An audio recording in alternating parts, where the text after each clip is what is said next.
Ուղի տարածաշրջանը ամբողջ վկայում է, որ այստեղ եղել է շատ հին ժամանակներում բնակավայր, մենք այստեղ անտառի մեջ արդեն անտառածածկ տարածք ունենք, տեղացիները կոչում են տախ, մեր ասենք տատիկներից, պապիկներից ունեցել ենք, որ ասում էին մենք տախեցի ենք, այսինքն իրենք այնտեղից են տեղափոխվել այստեղ, այնտեղ ունենք կիսավեր մի եկեղեցի, որը շատ ավելի հին է, որ վկայում է, որ այստեղ իրոք բնակավայր է եղել, եւ շատ բարձր տեղում այս Գորիս գնացող ճանապարհի վրա, սարի բարձր այնտեղ բլուրի վրա ունենք էլի եկեղեցական համալիր, որ կոչվում է Բերդիկ, շատ մեծ համալիր է եւ դա վկայում է, որ բնակչությունը այդ տարածքներից կամաց իջել է դեպի այս կողմերը։ Ներքևում մենք ունեցել ենք ուրեմն մահմեդական սրբավայր,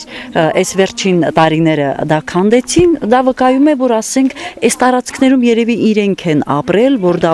ունեցել են, հետո գյուղացիները կամաց տեղափոխվելով այստեղ կառուցել են այս եկեղեցին եւ այս կողքի շարված քարերը բոլոր վկայում են, որ սա ուրիշ տեղից է բերված։ Եվ հեսա որ դուք հետ գնաք ճանապարհին, երեկոյան մութեր չեք տեսել, ճանապարհի կողքին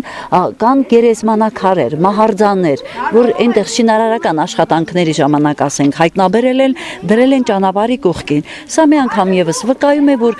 մեր այս հիմիկվա Դավիթ Բեկցիների նախնիները եկել են, ասենք Բերդիկից, Տախից, ուրիշ տեղից։ 7 տեղերից։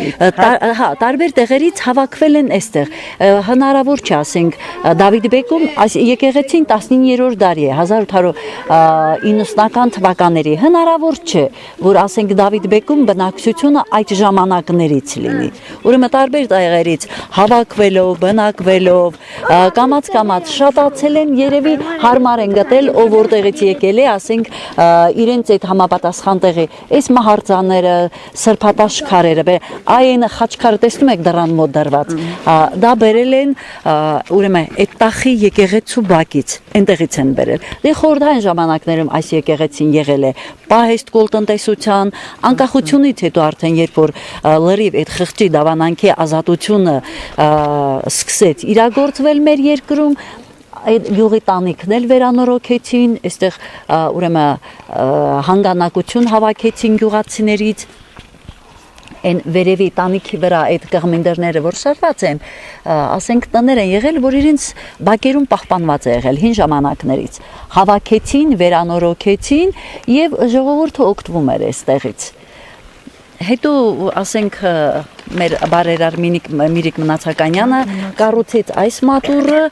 եւ արդեն մարդիկ բնականաբար նրանց սկսեց ձգել այս նորը, չնայած ասենք ունենք մարդիկ Դավիթ Բեկցիներ, որ ուրիշ տեղերից գալիս են, ասում են մենք ուզում ենք մեր հին եկեղեցում։ Մենք ուզում ենք։